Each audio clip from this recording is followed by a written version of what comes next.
Hola, ¿cómo estáis? Bueno, pues parece que le hemos cogido gustillo a esto de meternos en el Colegio Invisible, porque la verdad es que ahora que el invierno está entrando fuerte, con la chimenea, este reloj que de vez en cuando suena, la tormenta lejana que se va acercando. Laura, buenas noches. Es que luego dicen que somos muy góticos, ¿verdad?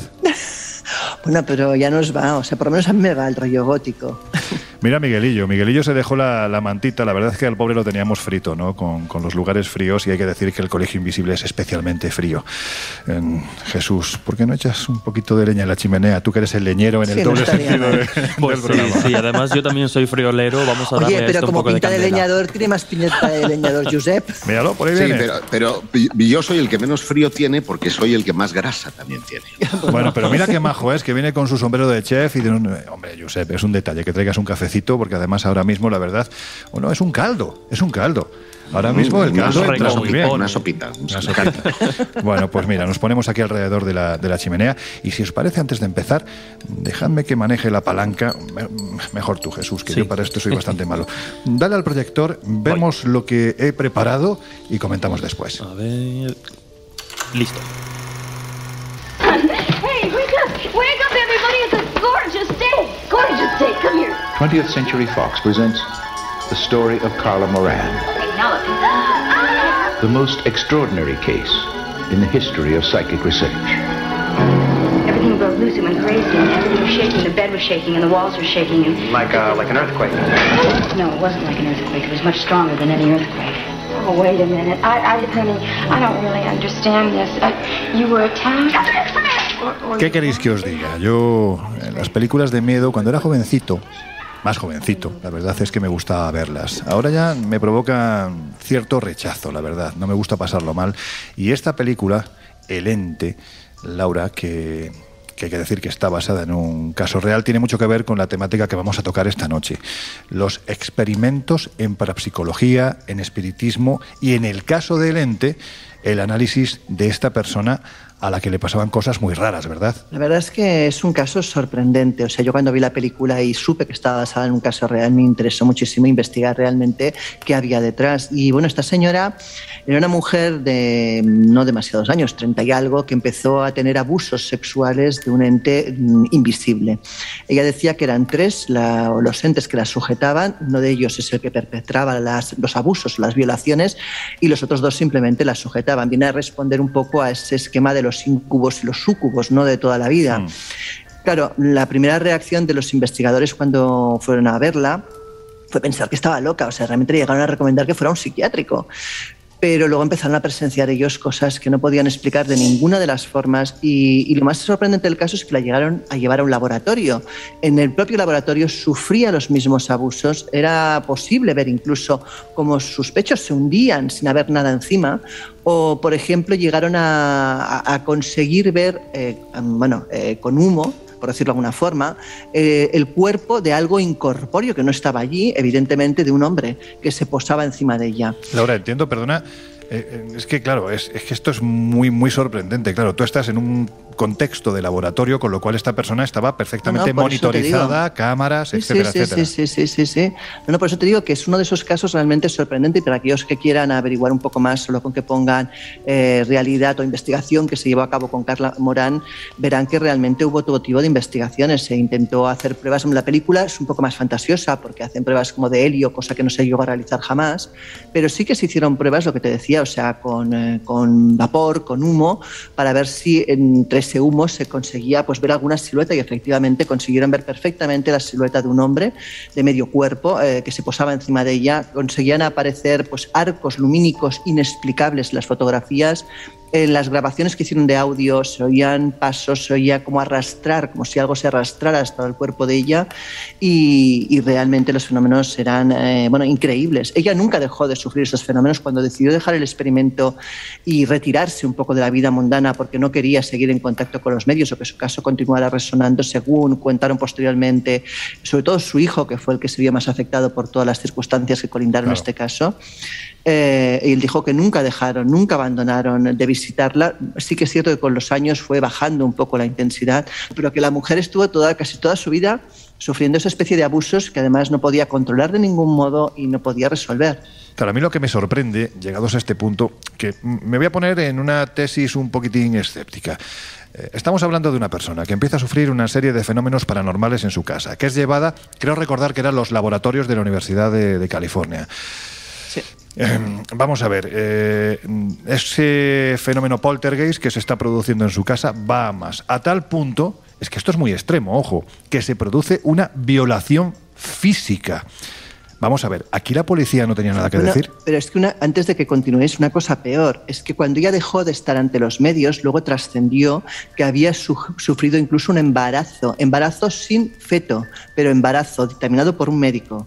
O sea, hasta ese punto llegó la cosa. Lo que es un embarazo psicológico, ¿no? Sí.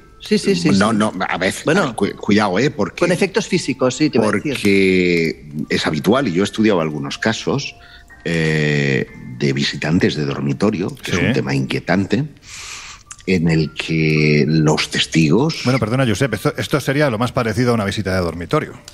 Bueno, sí y no, porque en las visitas de dormitorio no hay fenómenos alrededor que podamos catalogar como parapsicológicos o poltergeist, pero sí en lo tocante a la violación. Sí. Son muchas las personas que, teniendo experiencias de visitantes de dormitorio, se han sentido violadas y eventualmente algunas de ellas han quedado embarazadas. Yo en España he tenido oportunidad de estudiar 2 casos que no eran embarazos psicológicos, es decir, hay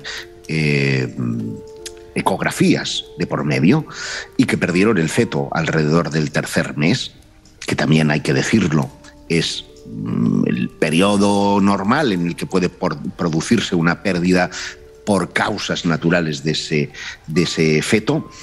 Y esas 2 personas aseguraron no haber mantenido relaciones sexuales que pudieran justificar ese embarazo. Pero a ver, vamos a ver, es que vamos a intentar, a mí me cuesta mucho, ya sabéis que a mí me encanta subirme a la nube, pero vamos a intentar poner los pies en el suelo. Estamos hablando de que un espíritu ha dejado embarazada, un espíritu, por llamarlo de alguna forma, ha dejado embarazada a una persona después de provocar fenómenos poltergeist. Es que esto es que ni la ficción más ficcionada. No, o la ha dejado embarazada o al menos ha sido capaz de producir un efecto parecido al que produciría un embarazo sobre el cuerpo de esta mujer. En cualquier caso, hay documentos médicos, te quiero decir, que no es una cosa que se haya inventado un investigador ni nada por el estilo. Claro, yo os pregunto, insisto, ¿no? Es decir, en el caso de la protagonista del ente, de Carla Morán, de la auténtica protagonista de esta historia, ¿no hay una denuncia previa a la policía? ¿No cabe la posibilidad de que esta persona esté siendo víctima de algún tipo de enfermedad mental, llámese como se llame? Es que, vuelvo a repetir, claro, es que es muy extremo. Ese fue el inicio.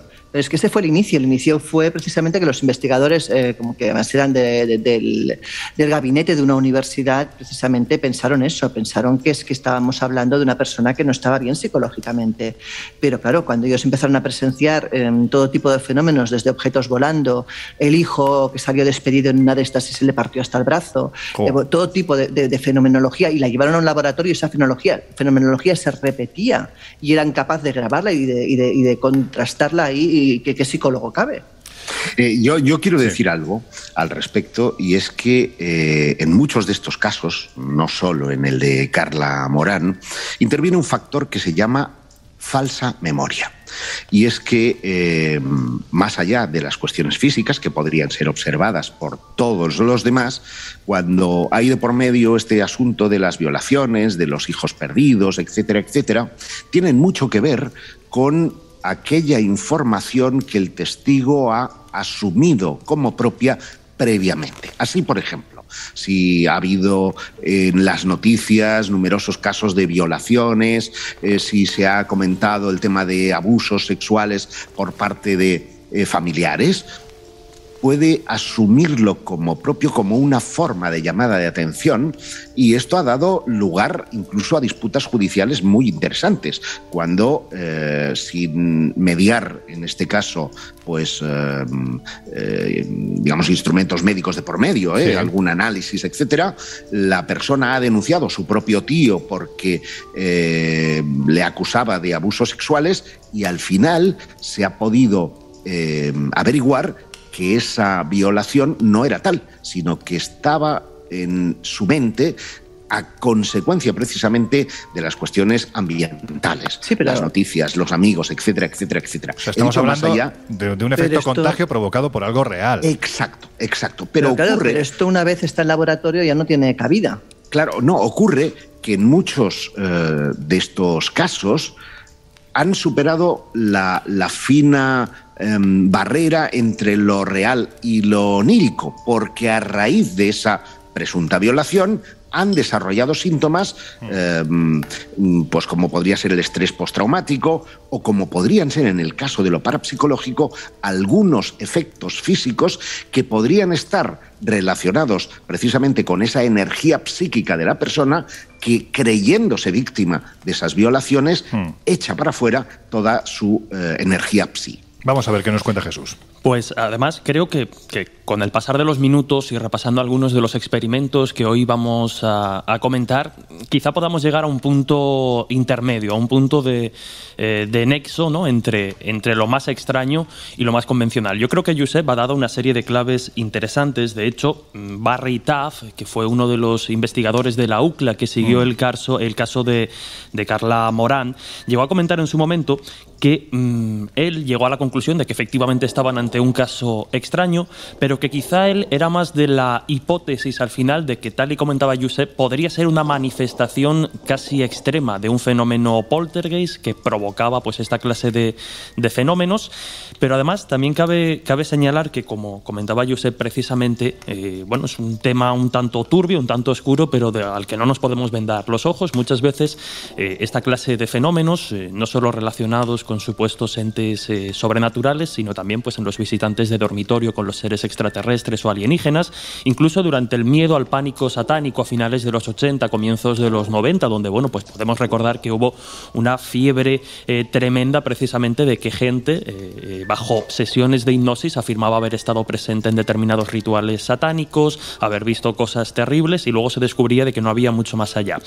Cuando uno pregunta, por ejemplo, a psicólogos, a hipnólogos, como puede ser Isidro Pérez, uno quizá de los más destacados en nuestro país en lo que respecta al asunto de la hipnosis desde un punto de vista científico y académico, cuando uno le pregunta a esta clase de perfiles por cuestiones relacionadas pues con los visitantes de dormitorio, con las abducciones o con lo que puede ser, por ejemplo, un ejemplo como el de Carla Morán, es interesante descubrir que muchas veces esta clase de relatos que contados pues pueden llamar la atención, pueden parecer de corte sobrenatural, por desgracia muchas veces ocultan, camuflan o disimulan experiencias traumáticas, como puede ser algún tipo de abuso o algún tipo de, bueno, pues de violación directamente, ¿no? Y esto está confirmado con puede muchos ser, casos. Perdóname, Jesús, que puede ser tanto real como imaginaria, ¿eh? Efectivamente. Es decir, cuando, por eso decía que está esa fina barrera,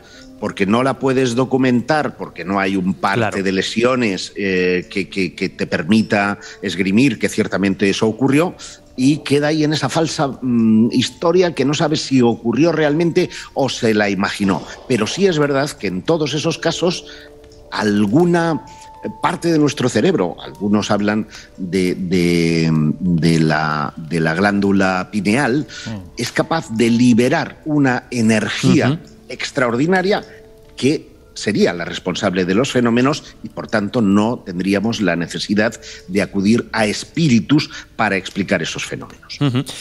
Un breve apunto, si quieres, para terminar un poco este relato. Hace muy poco, de hecho hace tan solo unos días, tenía la oportunidad de charlar con un amigo, un compañero que ya ha estado varias veces con nosotros.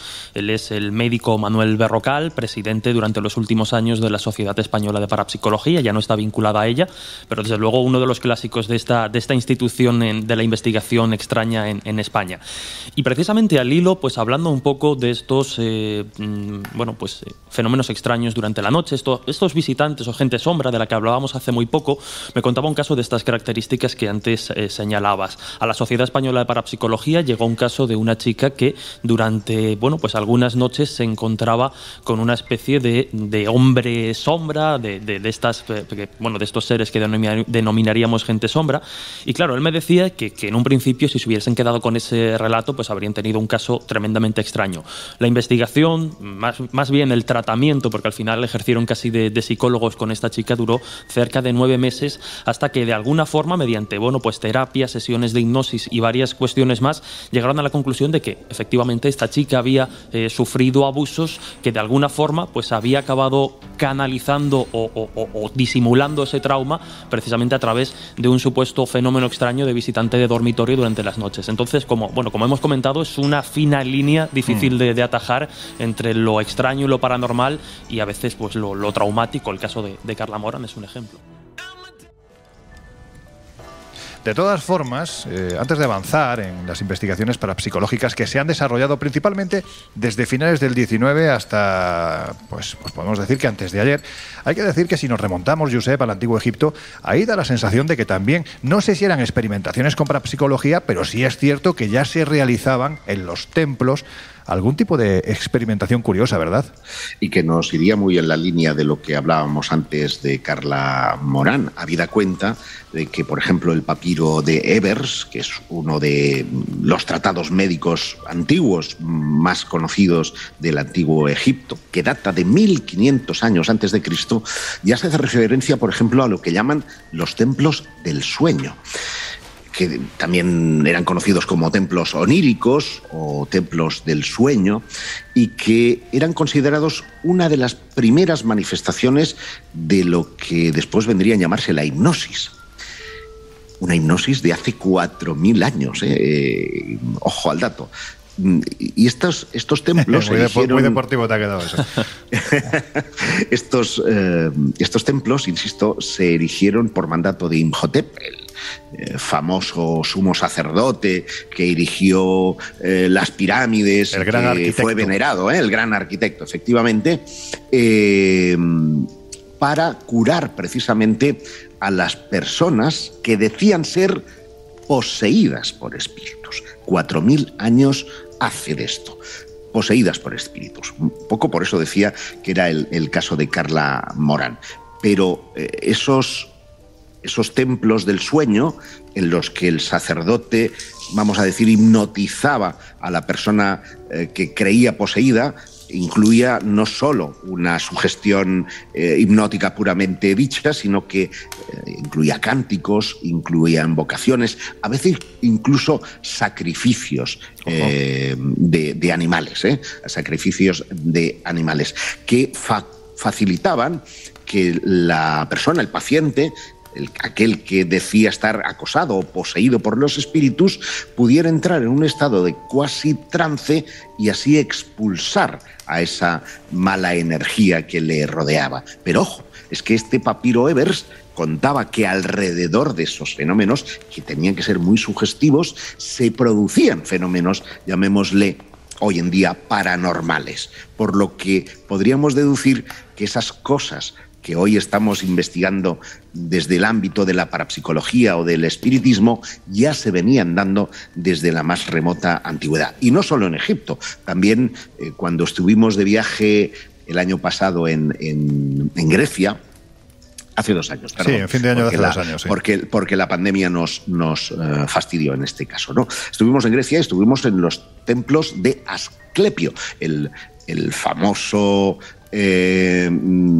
hombre dedicado a la medicina, que ha dado lugar a tratados que todavía hoy son respetados. Pues existían el llamado Asclepion, que era un lugar parecido al que estamos hablando de los templos del sueño, donde igualmente las personas iban a sanar su espíritu, no iban solo a sanar su reuma o sus problemas de naturaleza física. Mira, 2 detalles. Cuando estuvimos en el templo de Komombo, en Egipto, el templo de los cocodrilos, era curioso, este era uno de los lugares donde ocurría lo que estás comentando, ¿no, Josep?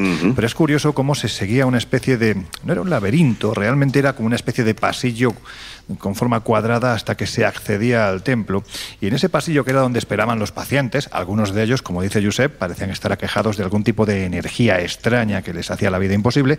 A mí lo que me llamó la atención, por un lado, fue el hecho de que en el suelo, todavía hoy, miles de años después, podíamos ver grabados en la piedra los juegos que utilizaban precisamente para que el tiempo pasara más rápido mientras esperaban. Las esperas debían de ser largas, Lorenzo. Muy largas, si no claro. Nos explica, ¿eh? Ahí tenías en el suelo efectivamente juegos con los que los antiguos egipcios pues mataban ese tiempo a la espera de que el sumo sacerdote les llevara ante la deidad y, por supuesto, les curara. A veces no solo dentro, porque recuerdas que en lo que podríamos llamar el ábside de ese templo, tiene un agujerito, que son unos ojos, ¿verdad?, que miran y que exhalan vamos a decir, la energía del dios que está en su interior, y justo allí es donde tenían lugar precisamente esas ceremonias, justo enfrente, precisamente, de todo el instrumental médico que está grabado allí como jeroglífico en ese impresionante templo, que ya es bastante reciente. Estamos hablando de un templo de la dinastía tolemaica. Sí, lo que se conocía no es una falta de respeto, pero decían que sonaba parecido al erupto sagrado, ¿no? Pero fíjate, quería comentar, Laura, porque da la sensación, tú que eres la más parapsicológica, esotérica, ¿no?, de este grupo del Colegio Invisible. Es muy curioso cómo, por ejemplo, en lugares donde en el pasado se tendía a llevar a cabo este tipo de curaciones, en el presente parece que eso que allí se sanaba, de una forma u otra, a decir de los testigos, se ha manifestado. Pongo un ejemplo. Estaba hablando Josep de los Asclepeion, ¿no?, de los templos del sueño. Bueno, pues donde antiguamente había un Asclepeion, hoy en día está la conocida como Casa del Obispo, en Cádiz. Un lugar en el que los fenómenos paranormales han llegado a tal extremo que no es que hayan sido vistos por los testigos, es que han sido grabados por las cámaras. No lo sé si hay una especie de hilo sutil que une ese pasado con el presente, o este tipo de energías, y mira que a mí me cuesta hablar de energías, parece que quedan como si fuera una especie de vinilo atrapadas en las paredes y se manifiestan cuando pulsamos ese resorte adecuado o inadecuado. No lo sé, pero bueno, lanzo esta reflexión, a ver qué opinas, Laura. Claro, ahí también podíamos remitirnos a la teoría de la que hemos hablado una vez, de si los sitios nos escogen o nosotros escogemos a los sitios, ¿no? Quiero decir, es posible que haya lugares que ya antiguamente se sabía que tenían algún tipo de energías curiosas o energías diferentes, o que eran capaces quizás de convocar cierto tipo de energías, bien sean incluso de la propia Tierra, ¿no? Esta es una de las posibilidades. La otra es lo que dices tú, que además de eso, encima todavía queden pues reminiscencias de cosas, de hechos anteriores que han pasado y que siguen, en cierta manera, perturbando la paz energética del lugar. Cualquiera de las dos explicaciones podría ser válida, y yo creo que a día de hoy no estamos tampoco en la posición de poder decantarnos claramente por una o por otra. Además, eso vendría a recordarnos otra de esas teorías que en el Colegio Invisible han estado pululando en estos ya casi 100 programas, ¿no?, que es la célebre teoría de la impregnación, que tiene mucho que ver con el espiritismo, claro, y mucho con este libro que me he traído, fijaros. Librito. Bueno, un opúsculo, ¿no? Podemos decir que es un opúsculo, El espiritismo, de Conan Doyle a Houdini, escrito por Jesús Ortega y Antonio Luis Moyano, claro. Del espiritismo yo creo que, bueno, no sé si se ha hablado bastante. Si te parece, Jesús, vamos a hacer un breve resumen de cómo empieza esto, porque la sensación que da es que cuando hablas de espiritismo parece que son gente joven, sin cultura, que comunica con los espíritus, y no. Cuando esto nace, provoca una moda tremenda a la que se acoge prácticamente la alta sociedad de aquel tiempo. Pero brevemente cuéntanos, ¿cómo nace este movimiento? Bueno, pues tal y como estamos comentando, y lo sabemos muy bien en el colegio, esto de contactar con los espíritus no es algo nuevo. Está, bueno, pues inherente al ser humano prácticamente desde la prehistoria, la más remota antigüedad. Sin embargo, parece que una serie de circunstancias condicionan que a mediados del siglo XIX, pues esta corriente que defiende no solo la existencia después de la vida, sino que el espíritu sobrevive y es capaz de evolucionar y seguir creciendo de alguna forma y seguir aprendiendo en el más allá, pues da con un caldo de cultivo idóneo, ¿no?, a mediados como decimos, de ese siglo XIX. Si tenemos que repasar la historia clásica, tendríamos que hablar del espiritualismo, que tiene pues unas ligeras diferencias con lo que posteriormente será el espiritismo, pero es una corriente que adquiere fuerza pues a comienzos de ese siglo, de 1800 aproximadamente, y es en 1848, esto es casi como cuando en los ovnis hablamos de Kenneth Arnold, sí, pues en el espiritismo las protagonistas, las que prenden un poco la mecha de lo que sería el movimiento y la doctrina espírita, son las jovencísimas hermanas Foss, Kate y Margareta, de 11 y 14 años respectivamente. Bueno, pues estas niñas, junto con sus padres, se habían mudado en 1848 a Hydesville, a una localidad muy cercana a Nueva York, y bueno, pues a los poquitos meses de estar viviendo en ese hogar, concretamente la noche del 31 de marzo de 1848, los ruidos que hasta entonces habían estado molestando a la familia, ruidos, golpes secos que podían escucharse por toda la casa, por todas las estancias, pues deciden que eso que están escuchando no es aleatorio y que quizá pueda responder a algún tipo de inteligencia. Estas inocentes niñas, de alguna forma, deciden establecer un sistema de comunicación ultra mega básico que se va a ir desarrollando con los años y que, bueno, pues según las fuentes bibliográficas que se consulten, lo que hacen es decirle a esa supuesta entidad que si ellas hacen una pregunta y dan un golpe, entenderán que la respuesta que dan desde el más allá es sí, y si dan 2 golpes, será no. Pero Aldo, porque sabes que esto es muy recurrente. Es muy radiofónico. Sí. Siempre se ha hecho. Esto sería un golpe para sí, 2 golpes para no. Que después, cuando la parapsicología evolucione, esto se conocería como rap, ¿no? O tiptología, que sería un poco el estudio de estos. Qué bien suena. A ver, déjame probarlo. A ver. ¿Va Jesús a creer en alguna de estas cosas? Está claro. Josep, oye, te la he dejado qué claro. Inteligentes son los espíritus. Y qué bien suena nuestra mesa de roble, es tremendo. O sea, qué sonoridad tiene. Fíjate que todavía me estremece ver la casa de Hydesville.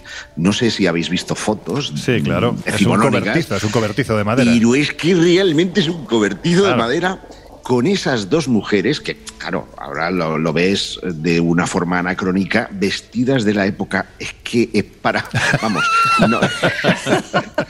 Es tremendo. Y claro, aquello... te acaba de poseer chiquito de la calzada, o sea, así como... Aquello al final terminó con lo que se llama la codificación del espiritismo. Es decir, aquello se tomó muy en serio y un individuo que atendía al seudónimo de Alan Kardec es quien codifica todas esas cosas y genera propiamente dicho el espiritismo, que hasta entonces era, vamos a decirlo claramente, una mezcla de prestidigitación, porque en los gabinetes de la alta sociedad iban estos individuos, muchas médiums entre comillas, con un gabinete, nunca mejor dicho, era una especie de caja negra. Una escenificación terrible. O sea, eran como armarios. O sea, dio pie a la picaresca, lógicamente. Era algo que se prestaba mucho a esto. Fijaos, a mí lo que me llama la atención, bueno, has citado a Allan Kardec, que sería, digamos, que el padre del espiritismo, el Kenneth Arnold del espíritu. El que escribe la Biblia del espiritismo, pero de hecho, bueno, Hipólito de León de Nisard-Ribel se llamaba, ¿no? Muy bien, una de las tumbas. Francés. Es que es una de esas tumbas que vamos a visitar en el cementerio de Père Lachaise en este fin de año. O sea, lo digo porque está enterrado precisamente en este lugar el padre del espiritismo y lógicamente lo que dicen es que alrededor de esta tumba pues pasan cositas, ¿no? Ya irá alguno con algún aparatito para ver si eso es así. Pero en fin, fijaros, dentro de esta historia a mí lo que particularmente cuando era pequeñito y leías sobre el espiritismo y te quedaba tan lejano era la explicación que se intentó dar a esa comunicación, ¿no? Y cómo de repente aparece el nombre de un buhonero llamado Charles Ryan, creo recordar, que estaba enterrado debajo de esa casa. Todo esto a través de tictología se llegó a saber. Y cómo las niñas lo llamaban señor Pezuñas. A mí esa denominación desde chiquitín dije, bueno, esto es tremendamente demoníaco, da mal rollo. ¿Verdad? Claro, el señor Pezuñas no puede ser otro que el diablo. Claro, entonces, de hecho, los titulares de los periódicos eran los golpes del diablo. Bueno, pues mientras Laura le da cuerda al reloj, que parece que se nos está parando, Josep se va por más caldo porque hace fresquito y Jesús echa leña para que no se nos apague la lumbre. Os dejamos unos segundos con nuestros compañeros de los servicios informativos y enseguida volvemos. Bueno, pues ya estamos de vuelta. Si te acabas de incorporar al Colegio Invisible de hoy, que sepas que estamos hablando... Bueno, todavía no hemos empezado a hablar. Estamos en el previo de esos experimentos que se están desarrollando con parapsicología prácticamente desde Egipto. Fijaos lo que decimos, ¿no? Hasta el día de hoy, ¿no? Con gente que está poniendo muchos medios, mucha tecnología y mucha ciencia para intentar determinar qué hay detrás de esos fenómenos para los que todavía hoy no hay una explicación clara. Pero nos habíamos quedado con el espiritismo, Jesús.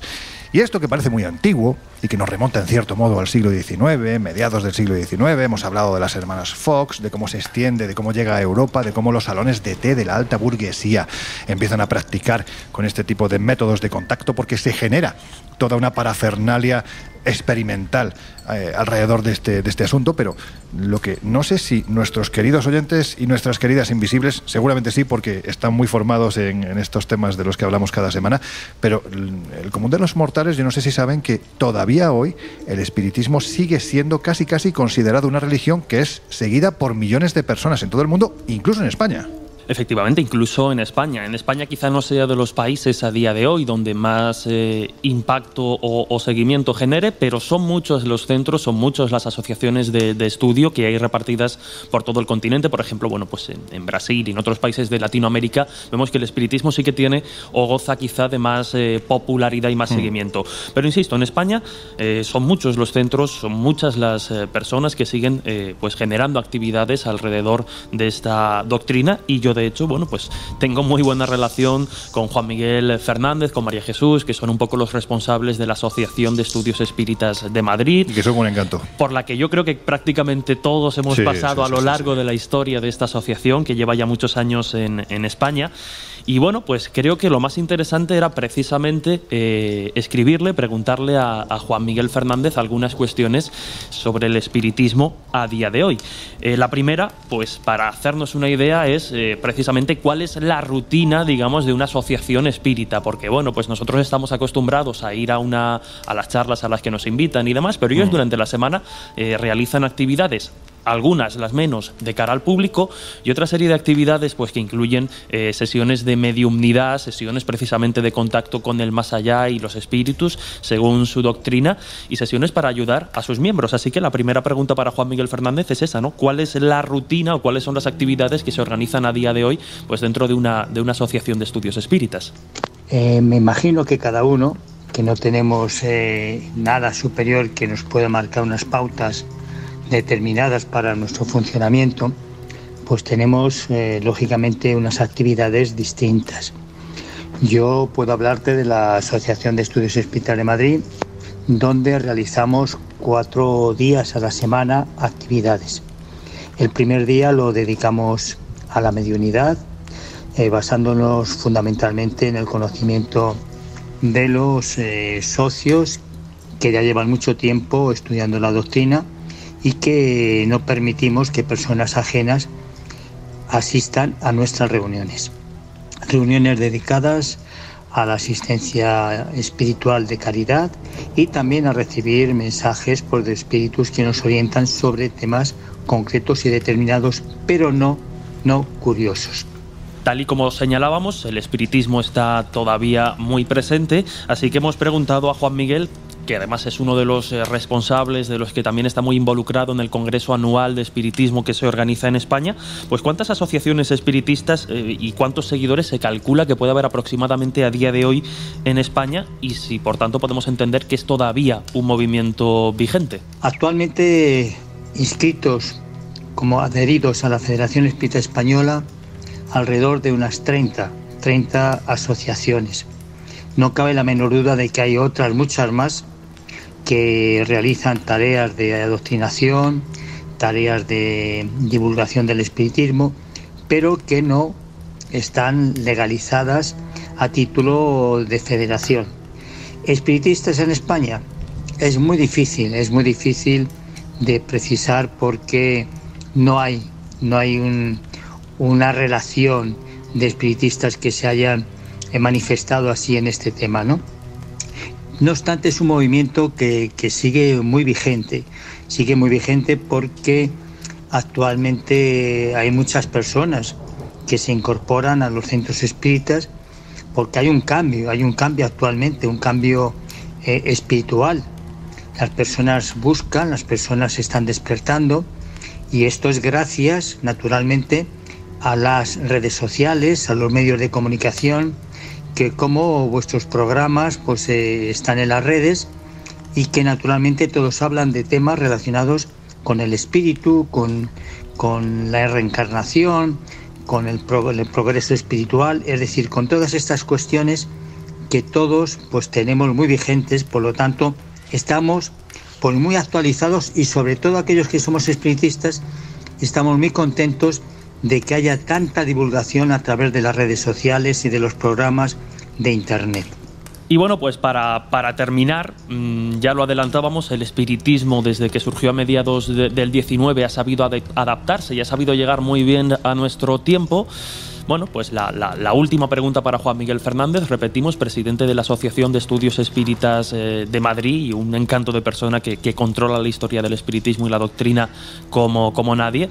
Pues ¿cómo se ha adaptado el espiritismo a los nuevos tiempos y en qué ha cambiado, si es que ha cambiado mucho desde esos orígenes a mediados del siglo XIX? Pues venga, vamos a escucharlo. Sabemos que finalizando y comenzando finalizando el siglo XIX y principio XX, pues hubo un auge muy importante, naturalmente, que después se rompió debido pues a las guerras mundiales que ha habido, y a partir de entonces ha habido un surgimiento pues muy lento.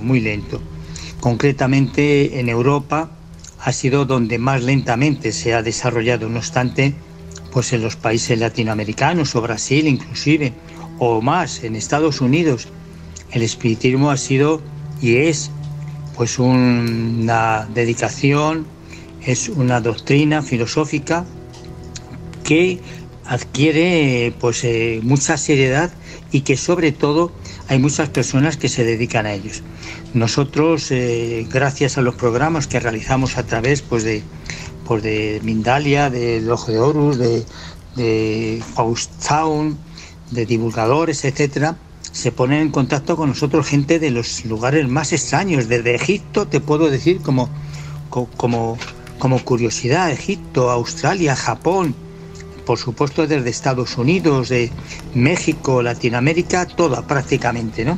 Bueno, y actualmente, pues como decía al principio, están manifestándose mucha gente que tiene mucho interés en incorporarse a grupos espirituales.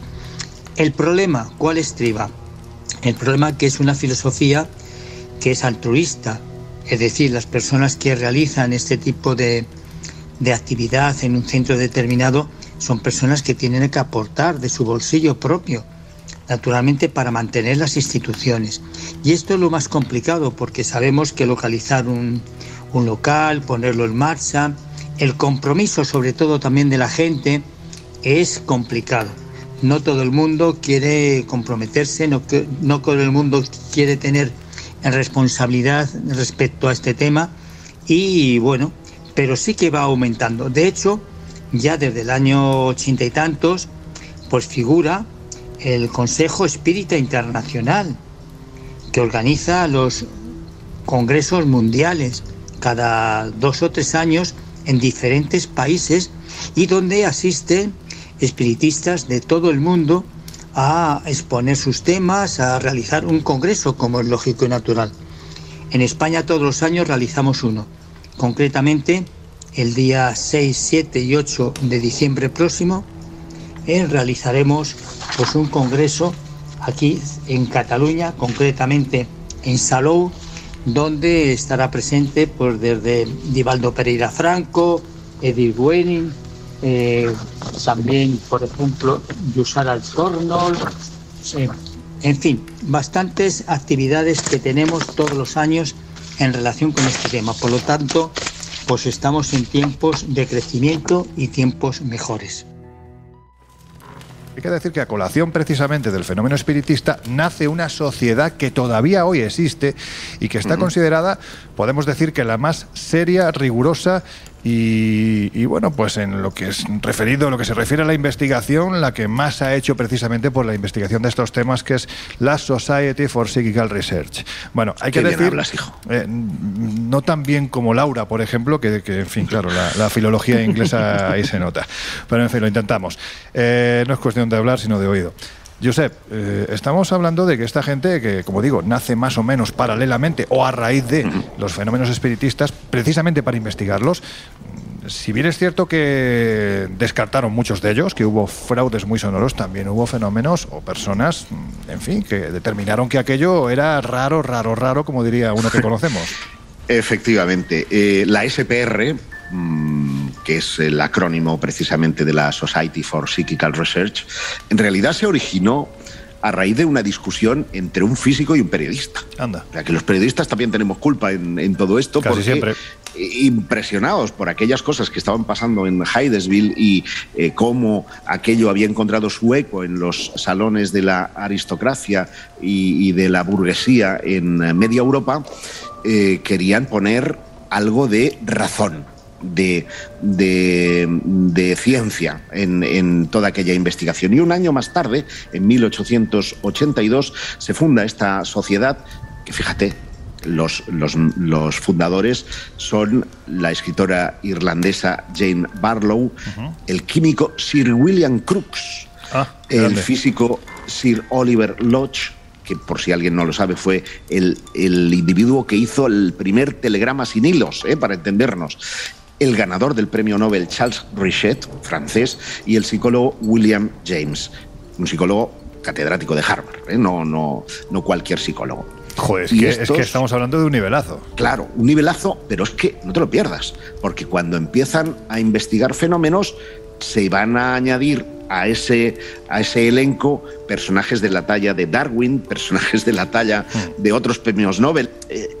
Es impresionante. Y uno de los casos seguramente más fascinantes y aún por resolver es el de Daniel Douglas Home. Laura, tú que lo tienes justo al lado tuyo. Que sea breve, hombre, que es que si no se nos come el programa solo con el caso de Douglas Home. Pero es que es incapaz, o sea, nos hemos librado de uno que no callaba. De Pedrero y me metéis a mí. Claro. Vale, me callo. Nos hemos librado con cariño, que luego hay mucho comentario por ahí, que sí... No, evidentemente, Miguel se ha ido porque él quería investigar y al revés lo echamos de menos. Y esta o sea, es su ojalá casa continuara. Y volverá, porque Miguel tiene muchas cosas que contarnos, volverá además dentro de muy poquito para contarnos esas investigaciones que ya está realizando. Pero, Josep, al que sí vamos a echar va a ser a ti. O sea, te lo digo, como sigas así. Vale, pues dame un poquito más de caldo, que tú todavía lo tienes entero y al menos sí me callo. Venga, bebe. Pues ya está. Estábamos hablando de Daniel Douglas Home. ¿Quién era este hombre y qué investigación se desarrolló? Brevemente. ¿Me lo dices a mí? Sí, claro. Ahora que tengo aquí el caldo. Brevemente. Bueno, pues este hombre, digamos que convocó a los más grandes científicos de su época, desde Darwin a Crookes, y que estaban interesados en conocer qué había de cierto en los fenómenos que venía protagonizando nada más y nada menos que desde los 3 años. Hablamos de telequinesia, de levitación, de clarividencia, de fenómenos extraordinarios que esos mismos científicos y premios Nobel presenciarían en más de una ocasión. Y su historia es fascinante, porque el joven Home, bueno, digamos que de muy niño, tiene un sueño en el que predice que una prima suya va a morir y 2 días más tarde ocurre el deceso. Joder. ¿Qué ocurre? Que la madre se queda alucinada. Es verdad que ellos ya venían de una familia con cierta predisposición a todo esto, pero aprovechando que la crisis en Europa era dura, ellos vivían en Edimburgo, mandan al niño a los Estados Unidos y allí, con 13 años, es cuando se despierta todo. Por no mandarlo a otro sitio, porque claro, con ese tipo de capacidades... No lo mandes ahí, que igual luego te hace... Yo no he dicho nada, Josep. Con el caldo nada. Te va a decir cardito seas. Este hombre tiene un peligro que... En fin, venga, dale, anda. Bueno, total, que allí ya en los Estados Unidos entabla amistad con un colega, con un joven que se llama Edwin, con el que hace un extraño pacto. Y es el primero de los dos que se muera... se presenta al otro para demostrarle. Es evidente quién se murió primero, claro. El otro, claro. Oye, pero no era. O sea, el pacto era complicado porque ya él tenía tuberculosis con esa edad, que es lo que se le llevará a la tumba ahora no recuerdo la fecha, 1852, si la memoria no me falla. Bueno, como sea, a los 52 años, perdón. Como sea, aquello abre la caja de Pandora, él está alucinado de por qué le están sucediendo todos aquellos fenómenos. ¿Y qué hace? Pues se va a una vidente, que es lamentablemente lo que se sigue haciendo hoy cuando te pasan este tipo de cosas. Y entabla amistad en junio del 46 con esta vidente que se llama Mrs. Hayden, y ocurre algo extraordinario. Y es que la mujer ve como aquel tipo se levita frente a ella. Dice, esto es un prodigio. ¿Qué hace? Se lo lleva a los médicos y estos, a su vez, a los científicos de la Universidad de Harvard, quienes despiertan, como no podía ser de otra forma, un interés extraordinario. Claro. Bueno, cuentan, por ejemplo, que en una de las sesiones había un acordeón colocado ahí encima de la mesa y el acordeón no solo levita, sino que toca una melodía, que no te lo pierdas, Loren, era la melodía favorita del padre difunto de uno de los presentes de aquella sesión. Aquello, como no podía ser de otra manera, pues hace que su fama crezca, que regrese a Europa, donde además será, digamos, le llevarán a visitar a la nobleza. Incluso llega a ver a Napoleón III y a Eugenia de Montijo. Esto es un dato poco conocido. Y allí materializa nada más y nada menos que un lápiz que firmará solo un papel, por abreviar, en una sesión con William Crookes, con Michael Faraday, con Charles Darwin, con August Morgan, León Tolstoy, por si os suena, o Sir Arthur Conan Doyle, se levita, sale de la habitación, era un tercer piso, vuelve a entrar y vuelve a posarse frente a ellos. A su muerte, nadie ha podido, a día de hoy, saber cómo hacía todo aquello. Si era prestidigitación, era muy, muy, muy extraño, y si no lo era, realmente estamos frente a uno de los psíquicos más extraordinarios de todos. Y si lo era, en la época es difícil argumentar que tuviera las capacidades, los conocimientos para hacer según qué fenómenos. Claro, no estamos hablando de ahora con Copperfield, estamos hablando de una época donde probablemente no había ni la tecnología para hacer según qué. Muy interesante esto que dices, porque... Bueno, ahí yo discrepo un poquitín, Es decir, la tecnología a lo mejor era más básica, pero había mucho zorro. O sea, vamos, había mucho zorro, pero para salir era volando más fácil por la engañar. ventana y volver a entrar, o sea, salir volando por la ventana y volver a entrar es un poco complicado, es complicado. Bueno, ocurría además, la novedad con respecto al resto de mediums de aquella época es que él no utilizaba camarín. O sea, él iba a pelo, nunca mejor dicho. Sí, ¿no? De hecho hay unos grabados que son muy llamativos en los que se le ve perfectamente saliendo por... O sea, esa ilustración en la que vemos a este hombre, a Daniel Douglas Home, que está levitando, que sale por una ventana. De hecho, no hay una persona ni dos, sino que parece haber una masa enferverecida. ¿Se dice así? ¿Enferverecida? Enfervorecida. Enferverecida, dicho, ¿no? Está bien dicho. Bueno, pues ahí se queda. Enferverecida. ¿Y por qué no? Pues de entusiasmado. Mejor en Renault, ¿no? Ya que estamos. Bueno, da igual. Efectivamente, era una masa entusiasmada que estaba viendo, pues como este hombre aparentemente levitaba. Claro, estamos hablando así. La tecnología entonces no era la que es ahora, pero seguramente había muchas más ganas de creer de las que hay ahora, y esto pues facilita quizás el engaño. No estoy diciendo que lo sea, ojo. A ver, protagonizaba otro fenómeno muy extraño. Perdona, sí. Josep, es decir, no digo que sea un engaño porque, claro, no me voy a comparar yo ni ninguno de nosotros con las personalidades que acabas de citar y que estaban precisamente observando aquello. Premios Nobel, catedráticos, en fin, que era gente que entiendo que más allá de la creencia había un componente científico importante. Y si ellos decían que sí, pero como dice Laura, hoy si pusieras a los premios Nobel frente a David Copperfield, no le pillarían el truco. Pero la diferencia en este caso es que él, insisto, iba a pelo, no, como era una investigación, no estamos hablando de una escenografía, sino que los científicos podían tocarle, podían examinar, podían hasta desnudarle si querían, ¿no? Y no descubrían ningún truco. Hay algunos casos realmente llamativos. Hay Crookes, por ejemplo, cuenta que era muy usual en aquella época utilizar la campanilla en las sesiones para invocar a los espíritus. Entonces dejaron la campanilla en el piso superior y le sugirieron a Home, no, o sea, sin tocarla, sin acercarse a ella, le informaron que había una campanilla y que la querían que la bajara al piso inferior. Es decir, un fenómeno que en parapsicología se llama aporte. ¿Sabes qué ocurrió? Bueno, ¿qué pasó? Que la campanilla apareció, la campanilla salió del techo. Y esto lo vieron todos estos científicos que acabo de citar. Sí, que al final expliquemos que un aporte no es más que un objeto que no existe, cruza el techo, no se sabe cómo, y aparece en la habitación donde estás. Es decir, si la campanilla está en el piso de arriba, estamos presuponiendo que la desintegra para volver a integrarla. Imagínate lo que es eso. Pues un fenómeno algo extraordinario. Que solamente ha conseguido Uri Geller. Uri Geller también hizo algo parecido con una llave ante los miembros del College de Londres, también en un examen parapsicológico en los años 50. Bueno, vamos a intentar avanzar.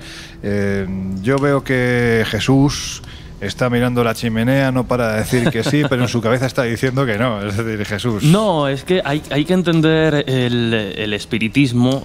Yo hablo de esa época casi como el siglo de los espíritus, y estaría pues un poco en las fechas que hemos comentado, mediados del 19 hasta mediados del siglo XX, en el que, bueno, pues ya parece que empieza a quedar más relegado. Pero hay que contextualizarlo, tú has dado la clave, ¿no?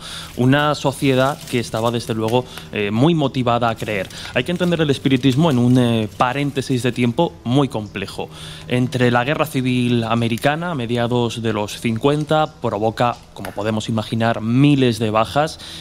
Bueno, pues familias que pierden a padres, a hermanos, a hijos, a hermanas, en fin, familiares y amigos, y no vuelven a verlos. Se iban a la guerra y desaparecían. Eso ya genera una necesidad de contacto, ¿no? Y ahí es donde aflora este fenómeno del espiritismo. Pero es que a comienzos del siglo XX, si la Guerra Civil Americana provocó miles de bajas, nos enfrentamos a la Primera Guerra Mundial, que provoca no miles, sino millones de bajas en todo el mundo. Por lo tanto, en este paréntesis de tiempo hay que ver pues que hay una necesidad de creer. Además, se junta también socialmente con lo que es el avance de la ciencia, la era de la tecnología, la industrialización, y cómo la ciencia va ganando terreno a pasos agigantados a las religiones convencionales.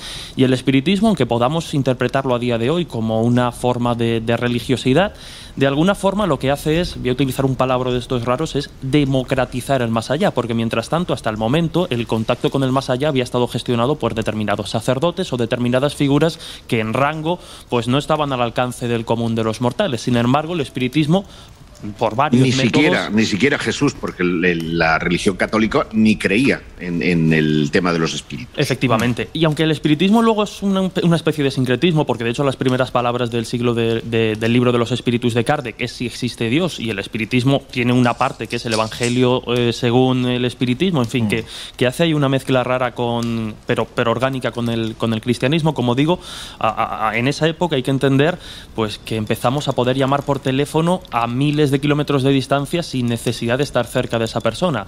Empezamos a tener electricidad, empezamos a ver cómo, bueno, pues somos capaces de hacer cosas que hasta entonces parecían ciencia ficción. Y el espiritismo, insisto, se mezcla muy bien con eso, porque de manera muy sencilla, ya sea a través de raps, ya sea a través de la Ouija, ya sea a través de una sesión mediúmnica, vemos que podemos contactar con el más allá, y que cualquiera puede hacerlo y cualquiera puede tener esas capacidades. También hay que entenderlo en una época muy concreta. Aquí algún purista de la historia de la magia me podría corregir, pero creo que más o menos hay cierto consenso en decir que es precisamente en esa época también cuando la magia de teatro, la magia de espectáculo, el mago con sombrero de copa que hace espectáculos de ilusión, también empieza a ganar fuerza. Y de hecho, muchos de los...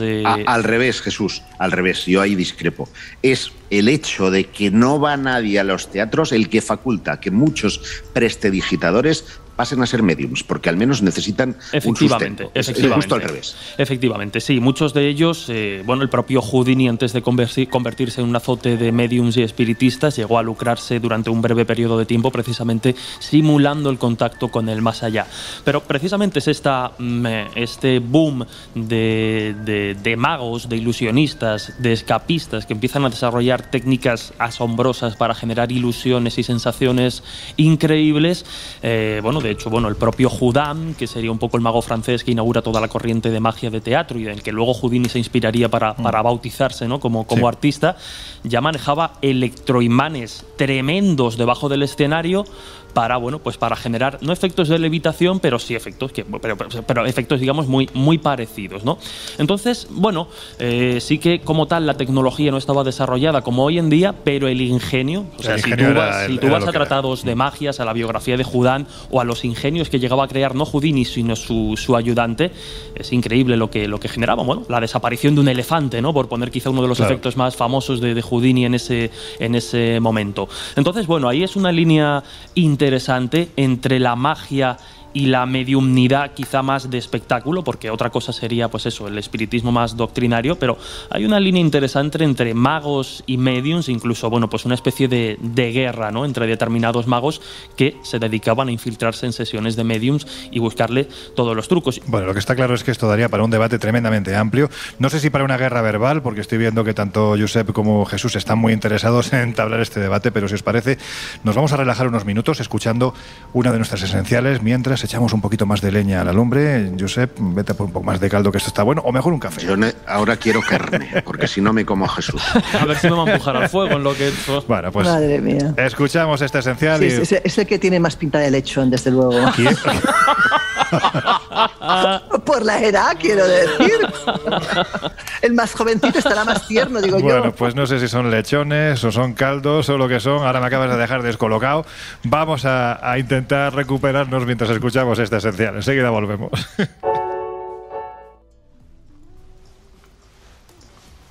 A mí esta música, fijaos, Laura, a mí me remueve por dentro, ¿no? Es algo que yo creo que, bueno, es un poco la firma también del Colegio Invisible, este tipo de músicas que sirven para relajar un poquito los ánimos y para reconducir el asunto. Lo que no sé muy bien, de hecho, cuando me pasaste la información dije, vamos a ver, revolverme el estómago a mí me lo revuelven muchas cosas. Pero que haya un fenómeno estudiado dentro del ámbito parapsicológico que se conozca de esta manera, es que así de primera suena un poquitín asqueroso, ¿no? Sí, pero la verdad es que a mí cuando averigüé sobre este tema me pareció muy interesante, porque además descartaría un porcentaje de las que denominaremos apariciones de gente sombra.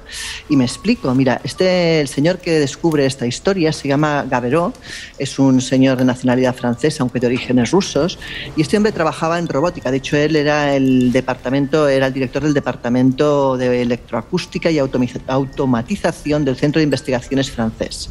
Este señor un día se da cuenta que en una de las salas donde ellos están trabajando en robótica, tanto él como sus compañeros puntualmente sufren náuseas, sensación de sudoración, de frío y calor a la vez. Incluso alguno llega a marearse y un día uno de sus compañeros incluso sangra ligeramente por el oído. Se da cuenta que algo está pasando, algo que no controla y que evidentemente va más allá de lo que es evidente, y empieza a investigar. Y lo curioso es que llega a darse cuenta que lo que está ocurriendo es que por lo visto hay unas tuberías que bajan por donde ellos trabajan que con la vibración producen una ligera oscilación que hace que se produzca una especie de ultrasonido. Entonces se empieza a interesar por el tema de los ultrasonidos. De hecho, se convierte en un gran especialista en el tema de los ultrasonidos. ¿Y a qué conclusiones llega? ¿Qué es lo que para nosotros nos interesa? Bueno, pues resulta que los ultrasonidos, aquellos espectros auditivos que van por debajo de los 20 hercios, que son aquellos sonidos que también detectan los animales, y por ello los animales muchas veces huyen en situaciones de posible peligro, como son los terremotos o los tsunamis, porque detectan esos ultrasonidos, cosa que nosotros no hacemos. O incluso si tú llevas un animal a una sesión de espiritismo y ocurre realmente fenomenología, podemos comprobar que los animales se ponen muy nerviosos y quieren salir de ahí automáticamente. Pues esos ultrasonidos, cuando están precisamente en un porcentaje muy concreto, hablamos, para ser exactos, déjame recuperar el dato, que lo tengo por aquí, de 18,9 hercios, cuando los ultrasonidos están sobre ese porcentaje, pueden producir otro tipo de efectos. Y dirás, ¿qué tipo de efectos? Precisamente ese, el enigma del estómago revuelto. ¿Qué significa eso? Bueno, pues que esas vibraciones llegan a afectarnos internamente, pueden producir náuseas, pueden producir alteraciones físicas, pero hasta el punto de que también puede producir oscilaciones en el globo ocular. Jolín. Y eso es lo que empalma con lo que llamaríamos los fantasmas, porque nos podemos preguntar, bueno, ¿y eso qué tiene que ver con los fantasmas? Esa es la pregunta, más de lo ¿no? que parece. Claro, mucho más de lo que parece, porque resulta que estas vibraciones del ojo ocular pueden producir el ver sombras negras por el rabillo del ojo. ¿Nos suena de algo eso? Sí, claro. Claro, estamos hablando de que mucha gente que habla de ver gente sombra dice que no las llega a ver frontalmente y que ve como sombras por el rabillo del ojo. Bien, pues esa sería la posible explicación a la gente sombra, no siempre, no todos los casos, pero en algunos de ellos. De hecho, este señor decidió comprobar sus teorías yendo a un lugar encantado, un lugar que tenía fama de encanto. Y evidentemente se dio cuenta que pasaba exactamente lo mismo. En ese lugar había el mismo tipo de vibración de 19,8 hercios, perdón, 18,9, lo he dicho al revés, y que eran producidos en este caso también por unos antiguos tubos que bajaban, unos bajantes que habían en el lugar. y por tanto se podía comprobar que era pues matemático el suceso de que cuando había ese tipo de hercios en un lugar se producían esas posibles alteraciones que además llevan a la sensación incluso de sentirte acompañado en un sitio donde no hay nadie, llevan a efectos físicos como las náuseas o la sudoración excesiva o la sensación de frío-calor incomprensible, o en algunos casos pues a esa visión lateral de una posible sombra. Esto sería una explicación científica, ¿no? Vamos a decirlo así. Claro, al fenómeno de la gente sombra. Pues acabas de dejar descolocado a tu amigo el lechón, ¿eh? O sea, no a todos, no toda la gente sombra, te quiero decir, no a las visiones frontales, pero sí a aquellas percepciones laterales o aquella sensación de estar acompañado, de estar con una presencia. Y evidentemente, si Jesús no lo conocía, estará encantado con la teoría, porque evidentemente va a favor de sus... No, pero es un ejemplo perfecto de cómo precisamente, pues cosas insospechadas, como puede ser ese tipo de este experimento que nos explicaba Laura, pues de alguna forma puede explicarnos no solo, solo el fenómeno o determinados casos, hay que matizarlo, ¿no? De posible gente sombra o visiones fantasmales, sino incluso pues hablaba de esa sensación frío-calor muchas veces cuando uno está en una estancia en la que supuestamente hay algún tipo de presencia o hay algún tipo de energía extraña. Muchas veces se habla de ese descenso de temperatura. Pues bueno, por ejemplo, también podríamos tener ahí una explicación a uno de los fenómenos que acompañan a algunos fenómenos paranormales. En una cosa, pues sí, no lo conocí. Sí, no, pero eso está muy bien, porque además, mira, nos sirve también para que nuestros oyentes, que ya lo saben de sobra, que este equipo es un equipo multidisciplinar, cada uno con sus ideas con respecto a estos temas, a veces incluso, aunque uno tenga, o en este caso una tenga muy asimilados ciertos temas y que defienda capa y espada que se producen, no está mal que esa misma persona sea la que nos dé la posibilidad de una explicación científica. Yo siempre digo, a ver, yo soy la primera que sé los fenómenos que me ocurren a mí personalmente y que algunos a día de hoy por lo menos soy incapaz yo misma de darles una explicación científica, pero soy la primera que quisiera poderla encontrar. Es decir, lo cortés no quita lo valiente. Yo creo que cualquiera que está en el campo de la investigación paranormal o en el campo del misterio está en el campo precisamente porque tiene esa curiosidad, ese interés por intentar encontrar una explicación lógica a algo que en principio no la tiene. A ver, Josep, ¿qué querías comentar? No, yo reconozco que Laura me ha sorprendido, desconocía el enigma del estómago revuelto, pero escuchando... Anda, mentiroso. No, el mío se llama aerofagia, querido. Joder, vamos a ver. No, pero a lo que vamos. Es que con las judías que me has dado para comer, ¿qué voy a tener? Es imposible. A lo que vamos, estómago revuelto. A mí me ha traído a la mente el famoso rayo de Moscú, que es una historia que después ha vuelto a resurgir a raíz de los incidentes en diversas embajadas estadounidenses y canadienses de Estados Unidos, tanto en Canadá como en Cuba, donde presuntamente se había utilizado algún tipo de radiofrecuencia. Y claro, ha dicho todos los síntomas que tienen todos estos diplomáticos y funcionarios, salvo el de las visiones, que sería muy interesante poder interrogar a cualquiera de estos individuos para saber si han hecho caso omiso de esa circunstancia o realmente no la atribuyen a espíritus, sino que la atribuyen... Mandamos a Miguel. Sí. Ponle un fax ahora mismo. El cañón ultrasónico, ¿no? Era lo que estabas haciendo referencia. Volviendo a las investigaciones, y hay un tema que yo creo que tiene mucho que ver precisamente con esto del espiritismo. La verdad es que, fijaros, estoy viendo la situación en la que estamos ahora mismo, con esta tormenta que cada vez está más cerca, con este fueguecito aquí a media luz. La verdad es que en ese sentido tenemos todos una visión muy budista, ¿no?, de la iluminación. Y la verdad es que en cualquier otro momento esto se prestaría, y ojo, no lo vamos a hacer porque siempre hemos defendido desde el Colegio Invisible que los juegos espiritistas, los mal llamados juegos, hay que tener mucho cuidado con ellos, no porque se manifieste Satán ni los espíritus ni nada por el estilo, es por las secuelas que pueden dejar en una mente que se está formando o en una mente ya formada. El contexto que tenemos ahora mismo se prestaría, por ejemplo, para la realización de una ouija, por decir algo. Pero Jesús, tú que eres un auténtico amante de este asunto, ¿se ha llevado alguna vez la ouija al laboratorio? La verdad es que sí, y se ha llevado prácticamente desde los mismos orígenes de este tablero. Lo hemos estado comentando, métodos de contacto parecidos a la ouija nos podemos encontrar en la más remota antigüedad, como en Roma y Grecia, hay varios ejemplos. Pero la ouija, tal y como la conocemos, tal y como la propones hacer tú ahora, ese tablero compuesto por las diferentes letras del abecedario, la afirmación sí, la negación no, y los números del 0 al 9, en el contexto o en el ejemplo más básico, nace a finales del siglo XIX y nace precisamente como hija de esto que hoy estamos comentando, como hija del espiritismo. Ya hablábamos antes de las hermanas Fox y de esa comunicación mediante raps. Bueno, digamos que esa comunicación llegó a un punto en el que se hizo lenta, ¿no? Y la gente no era capaz de entender, pues, cómo si, bueno, pues eran capaces de levantar un auricular cuando el teléfono ya había sido inventado y llamar a kilómetros de distancia, pues no entendían por qué para hablar con los espíritus muchas veces tenían que esperar a determinados golpes que no permitían la composición de mensajes complejos. Al final tenían que limitarse mucho a respuestas de sí o no. Entonces, en esa búsqueda de acelerar el método de contacto, pues hay un nicho de comerciantes muy hábiles e ingeniosos que ni siquiera tenían intereses espiritistas y deciden patentar lo que hoy conocemos como tabla Ouija, y se patenta como un juego. O sea, tiene que pasar por el agente de patentes, tiene que pasar una serie de pruebas que las pasa muy ingeniosamente, y a partir de ahí, pues fíjate, porque los primeros anuncios de Ouija que aparecían en la prensa tenían este reclamo bastante llamativo. Bueno, hablaban de que era un juego para toda la familia, que podían disfrutarlo desde niños a personas adultas. E incluso, pues rezaba ese anuncio: sus misteriosos movimientos invitan a la investigación más cuidadosa. Es decir, hacían ese llamamiento a los científicos. Y entre ellos, pues hay varios conocidos. Por ejemplo, Faraday no investigó directamente con la tabla Ouija, aunque sí que llegó a investigar con las mesas parlantes, que de alguna forma son el precedente de la Ouija. Otro el antepasado, ¿no? Eso es, otro de los métodos de contactos muy habituales durante esos años. Y Faraday ya llegó a la conclusión de que las mesas parlantes, en muchas ocasiones, para él en todas, se movía debido a los movimientos inconscientes de los participantes. Anda.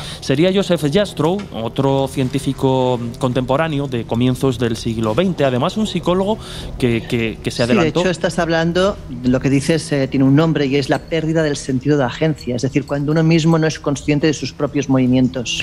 Efectivamente, y ahora además explicaremos por qué. Jastrow, como digo, un psicólogo que investigó, pues, temas como los que hemos comentado, la hipnosis, los sueños, por ejemplo, de las personas ciegas, o cómo la contemplación de determinados espectáculos de magia influían en los espectadores. Pues también decidió investigar a finales de los 90 del siglo XIX la Ouija. Para ello inventó un aparato que él denominó automatógrafo. Consistía en dos placas de cristal separadas, ambas, una arriba, otra abajo, por bolas de latón. Una de ellas, la tabla inferior, se fijaba a la superficie de la mesa, y así la superior podía moverse sobre esas bolas que hemos comentado ante cualquier movimiento. Bueno, pues Jastrow de alguna forma lo que adelantó fue eso que tanto se ha intentado utilizar para explicar los movimientos de la Ouija, que tiene que ver con lo que comentaba Laura, que es el efecto ideomotor, que serían básicamente micromovimientos musculares de los que nosotros, las personas, no somos conscientes. Por ejemplo, cuando alguien está terminando de leer la página de la revista Año Cero, ya prácticamente el dedo, sin ser consciente, se está yendo hacia abajo para pasar la página, sin que nosotros ni siquiera casi que demos la orden. Pero esto también nos pasa, por ponerlo con un ejemplo más gráfico, cuando nos dicen lo típico de no pienses en un elefante y a partir de ahí no te puedes quitar el animal de la cabeza. Pues en la Ouija pasaba algo parecido. Ya me has fastidiado, ya no me lo quito de la cabeza. Y nosotros, que hemos hecho, pues cada uno en sus movidas, diferentes sesiones, pues es lo típico de no ejerzas presión sobre el vaso, no lo muevas. Bueno, pues digamos que esas contraórdenes pueden generar de manera inconsciente micromovimientos que vayan hacia ese lado. Y Jastrow lo que hizo es, con esas placas de cristal, organizó una sesión, pidió a los componentes de la sesión que posasen los dedos sobre la tabla de cristal superior. Entonces iba haciendo experimentos. No miréis hacia la izquierda, no miréis hacia ese objeto que está allá, no mováis las manos, y curiosamente, por cada orden que daba negativa, de forma muy sutil, la tablilla se iba moviendo y dejaba constancia, porque bueno, el lapicero se iba moviendo hacia los lados en que teoría no debían moverse. Pero por dar un experimento quizá más llamativo con respecto a la Ouija, además mucho más reciente, tenemos que citar desde luego el que se realizó en la University British of Columbia. El objetivo era utilizar el tablero de la Ouija para evaluar el conocimiento inconsciente de las personas, es decir, aquellas cosas que sabemos pero que conscientemente pues parece que no sabemos responder. Lo que hicieron fue utilizar a diferentes parejas de sujetos para esta investigación. A los dos participantes de la pareja se les vendaba los ojos y se le pedía a uno de ellos que se levantara. Esto es, pues yo qué sé, si estamos, por ejemplo, tú y yo en esa sesión, nos vendan los ojos y yo, que soy el sujeto experimental, pienso que la sesión de Ouija, a pesar de estar con los ojos vendados, la estoy realizando contigo. Pero tú te has ido allá hace un buen rato. Yo me he ido con Josep a tomar una cerveza. Efectivamente. Por lo tanto, yo estoy solo en la habitación pensando que la sesión la estoy haciendo contigo. Acto seguido, se formulaban preguntas y se pedía que respondieran sí o no.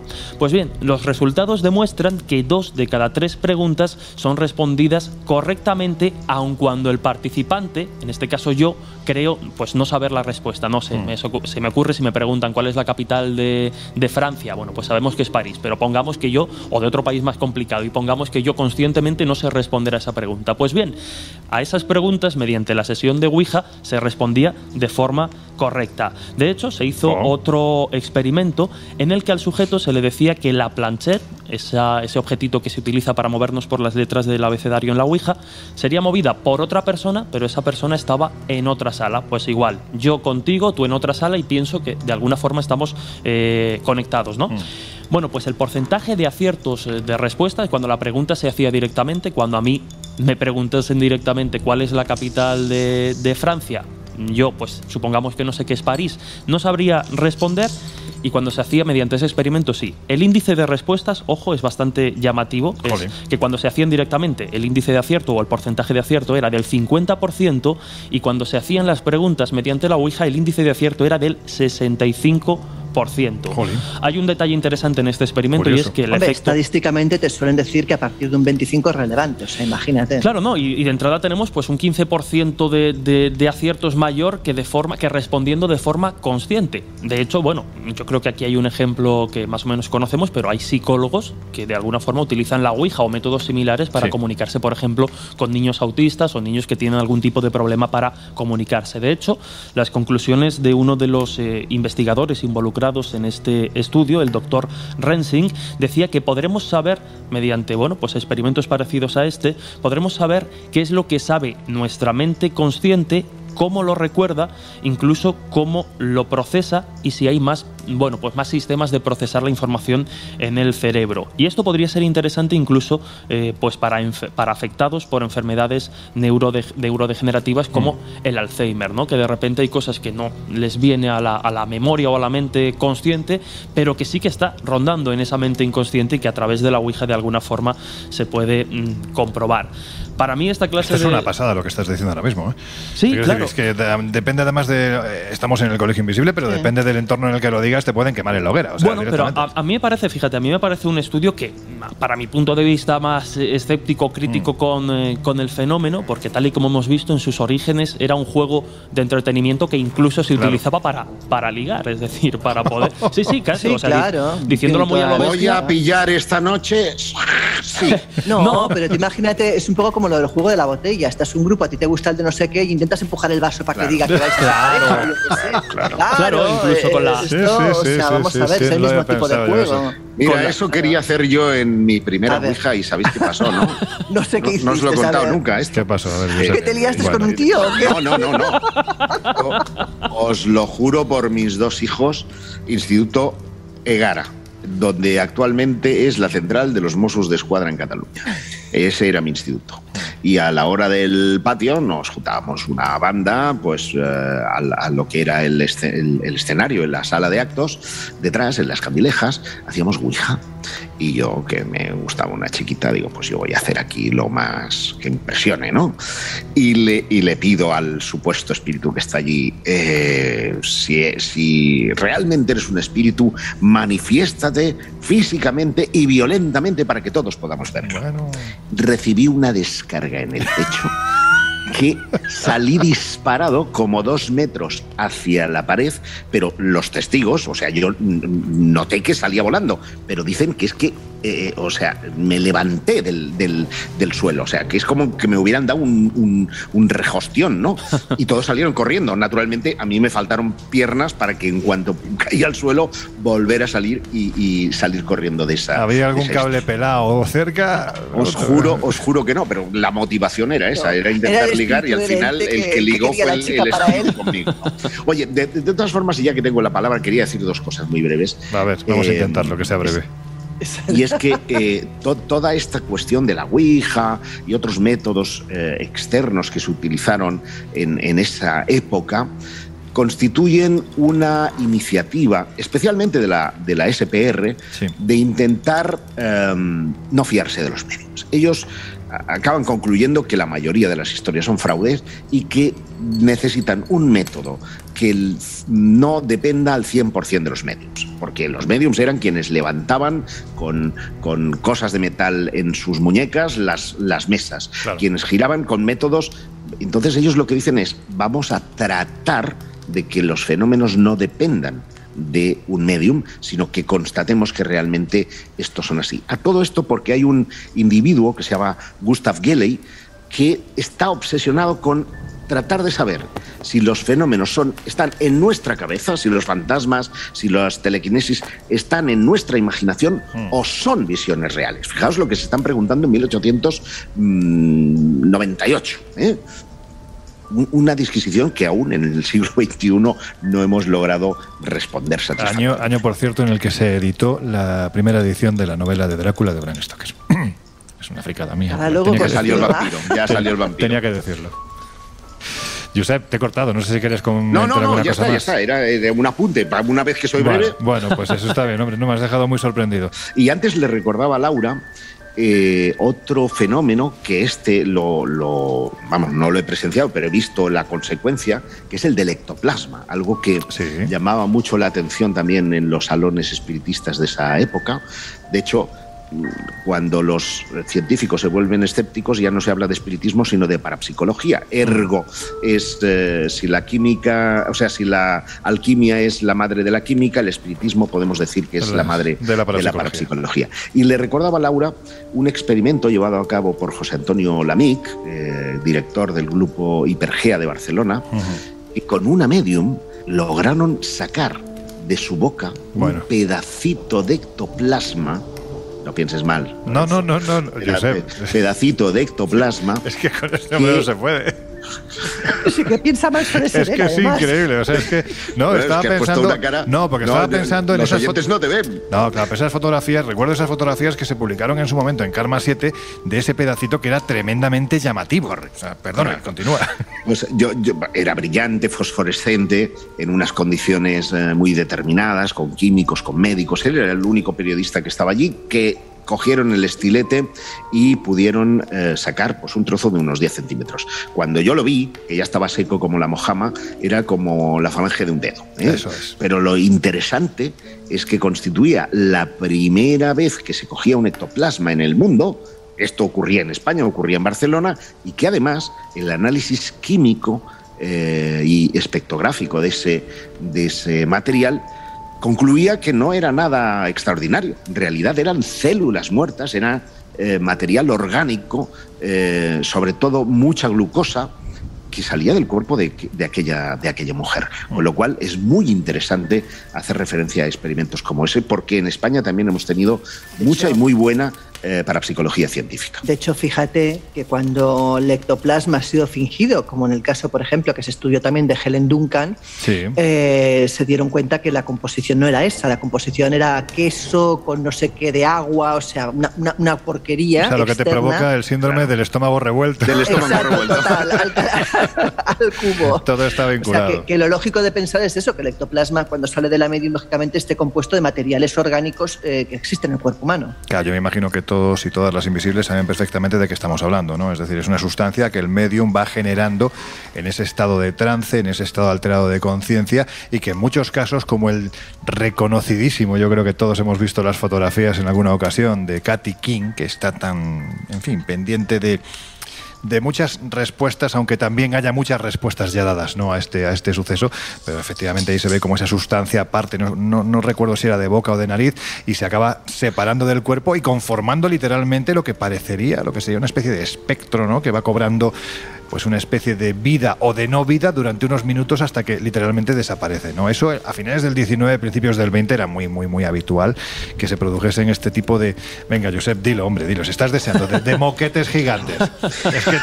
Claro, es que se le ve la cara, es que está deseando. Pero en fin, nos hemos quedado prácticamente en el comienzo de esto que podemos denominar experimentación parapsicológica. Nos queda prácticamente todo el siglo XX y gran parte del siglo XXI. Yo creo que es un tema que vamos a tener que retomar y no sé si va a ser el siguiente Colegio Invisible o el siguiente, pero es que es mucho el material que nos queda pendiente. Bueno, pues vamos ya, como decía, a las conclusiones. Dentro de que hemos tocado una pequeñísima porción de todo lo que se puede tocar en este fantástico asunto, porque prácticamente, vuelvo a repetir, que nos hemos quedado sin tocar gran parte de la segunda mitad del siglo XX y sobre todo en el siglo XXI, donde estas experimentaciones se están realizando a día de hoy con resultados verdaderamente sorprendentes. Resultados que en muchos casos explican eso que hasta entonces se conocía como fenómeno paranormal, pero que no siempre se puede explicar.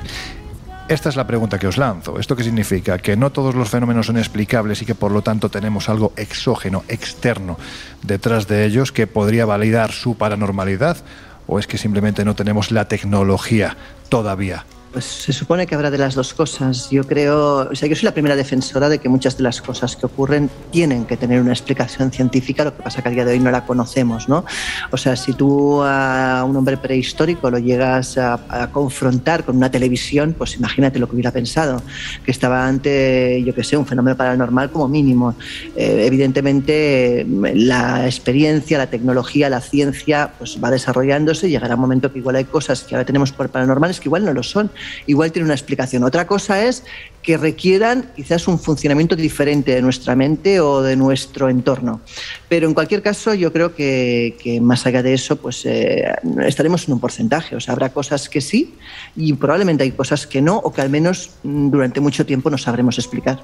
Pues yo, si permitís mi conclusión o mis conclusiones, brevemente diré que muy brevemente. Hay que atraer al espíritu, pero al espíritu crítico. Porque sin ese espíritu crítico, difícilmente te está haciendo la pelota, Jesús, a lograr atraer a la ciencia, que es la única que puede dar respuesta hoy a la luz de los nuevos descubrimientos en neurociencia, en psiquiatría, en psicología, en el funcionamiento físico del cerebro, a muchos de los fenómenos que nos han acompañado durante siglos. Que es cierto que la superchería y la parapsicología de verdad caminaron juntas durante un tiempo, que es imposible determinar qué fue real y qué no, y que eso explica ese cambio de comportamiento en el aparente mundo de los espíritus. Algo que yo siempre he preguntado a los espiritistas, con los que me cruzo, y es ¿por qué en el siglo XIX habían esas extraordinarias manifestaciones, aportes, levitaciones, poltergeist ahí alrededor, y ahora no ocurre nada de eso? Ocurre una señora que entra en trance, ¡ay, hermanos!, y te dice 4 historias del pasado, de tu familia, que son fácilmente deducibles a través de la psicología. Algo ha cambiado, y es o que no era real, sería una especie de hipótesis de Fermi a la espiritista, o entonces no habían tantos espíritus como se nos ha dicho, o nuestros medios tecnológicos no son los adecuados para contactar con ellos. O, sin ser excesivamente romántico, pensar que a lo mejor la ciencia de entonces se interesaba mucho por la investigación de estas temáticas y la de ahora, dejando muchos apriorismos a un lado, se empieza a interesar. Por fin se da cuenta de que son fenómenos que se pueden investigar y que detrás de los mismos no tiene por qué haber un señor con largas túnicas y cara de extraterrestre que te va a leer las cartas. Pero ¿sabes qué ha contribuido a ese cambio? En mi opinión, es que las revistas del sector han dejado de dar pábulo a muchos de esos videntes, babalaos, etcétera, etcétera, que antes estaban en esas publicaciones como muestra del contacto con los espíritus, y han entrado en una fase, digamos, más crítica, que ha permitido a la vez que programas de radio, de televisión, den a la espectacularidad un formato de entretenimiento y a lo serio, a lo científico, otro formato distinto. Que hablan el lenguaje de una, digamos, gente joven que está ahora en las universidades, que se siente apasionada por todas estas cosas y que las quieren ver desde el espíritu de nuestro amigo Jesús crítico. Jesús, te toca. Bueno, yo creo que tanto lo que ha comentado Laura como Josep es interesante, es necesario el espíritu crítico, y nos hemos quedado un poco a las puertas de esa escisión entre, bueno, lo que es parapsicología y lo que quedaba dentro de una doctrina espiritual. Sí que es cierto que, como comentaba, caminaron de la mano, pero rápidamente, en cuanto, bueno, pues Joseph Rhein en la Universidad de Edimburgo empezó a aplicar determinados métodos estadísticos y empezó a separar el componente espiritual y de vida más allá de la vida, a dejar la parapsicología como una ciencia, bueno, pues que estudia las supuestas capacidades parapsicológicas, sí, claro, o sensitivas de la mente humana, tomaron caminos diferentes. Nos hemos quedado a las puertas de un momento interesante, y yo creo que es, bueno, pues es digno que lo hayamos separado de alguna forma, porque incluso, bueno, en verano recordáis que estuvimos hablando con Alex Escolá, con Óscar Iborra, psicólogos, doctores en psicología, que están investigando en parapsicología, ¿no? Es cierto que esa investigación, pues muchas veces para el consumidor de misterio, para el periodista que va con otro tiempo, con otro ritmo, pues pueden resultar tediosas y duras de consumir. Pero precisamente en esas variaciones estadísticas que tanto esfuerzo cuesta, que tan coñazo es llegar a esos resultados, es donde está la clave de determinados fenómenos.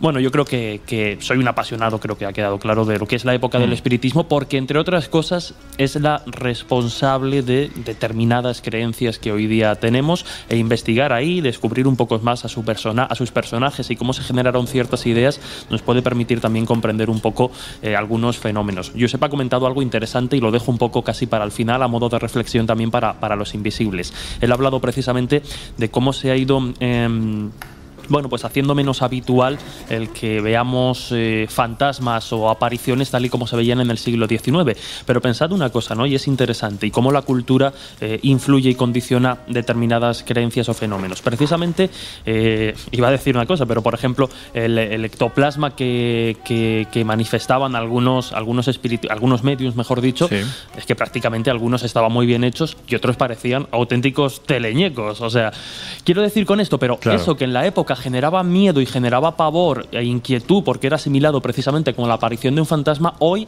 nos genera cierta risa.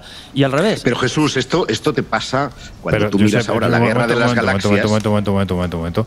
Estamos terminando, estamos en conclusiones, ya no hay debate. Lo dejamos para el siguiente programa o el siguiente cuando volvamos a tocar este tema, porque vuelvo a repetir, voy a ser pesado, pero es que se nos ha quedado mucho contenido, por lo tanto lo retomaremos. Me voy al fuego. Vete a por el... Sí, ya que te pones, traes unos cafecitos y los vamos echando así para terminar el programa. Termino rápidamente. Que haya sido el último no significa que soy el camarero, ¿eh? Bromas aparte, termina Jesús, que si no ya se nos come el tiempo. Venga. Decía que antes las apariciones fantasmales con sábana o ectoplasma que generaban miedo, hoy nos generarían cierta risa. Y sin embargo, la Ouija, que en aquel momento, como hemos dicho, era interpretada como un juego, como un pasatiempo casi de la alta sociedad, hoy es el método de contacto que más miedo y más terror provoca en determinadas personas. Entonces veamos un poco también pues cómo influyen determinados cambios culturales y cómo la parapsicología pues supo separarse muy bien, ¿no?, de aquella corriente más espiritual. Y también depende del contexto en el que te pase. Que tú te encuentres con un payaso asesino en mitad de un callejón a oscuras y te digo yo que te da poca risa.